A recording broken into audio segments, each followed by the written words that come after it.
कुडचडे लैंगिक अत्याचार प्रकरणातल्या सोहम नायकाक 5व्या केशीत अंतरीम जामीन मंजूर जावन लेगीत या दुबावित आरोपीक अटकपूर्व जामीन अर्जाचेर निर्णय जावच्या पयलीं गुन्ह्या फाट्यान अटक करचो न्हय असो आदेश मडगांव सत्र न्यायालयान जारी केला। सध्या जे पुराय गोंयांत आसता ते म्हणजे कुडचडे सेक्स स्कॅन्डल हातूंतलो आरोपी सोहम नायक हाणें ह्या प्रकरणांतल्या 5व्या केसीक आपल्याक अटकपूर्व जामीन मेळचो हे खातीर दक्षिण गोंयच्या सत्र न्यायालयात अर्ज केल्लो आनी आज त्या अर्जाची सुनावणी दक्षिण गोंयच्यो मुखेल सत्र न्यायाधीश शरण पॉल हांचे मुखार आशिल्ली आनी आज ह्या प्रकरणांतले तपास अधिकारी आशिल्ले क्रायम ब्रांचचे पोलीस निरीक्षक सचिन लोकरे हे दुसऱ्या एका तपासा खातीर गोंया भायर गेल्ल्यान तांकां आज कोर्टाक येवपाक पावूंक ना। ताका लागून क्रायम ब्रांचान ह्या प्रकरणांत पुलिसांची बाजू म्हणपा खातीर आनीक आपल्याक वेळ मेळचो अशी मागणी केली।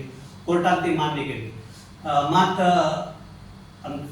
सोहम नायक हाचे वकील एडवोकेट अमेय प्रभुदेसाय हांणी एक कोर्टा मुखार मागणी केली ती म्हणजे जो मेरेन ह्या अटकपूर्व जामिनाचो निकाल लागना तो पर्यंत ह्या 5व्या केसीक भितर सोहमाक क्रायम ब्रांचान अटक करची न्ही आनी कोर्टान तीय मागणी मान्य केली।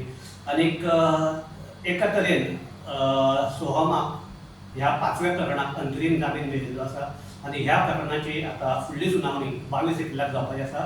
गोमंतक टीव्ही खातीर सुशांत कोकळकार,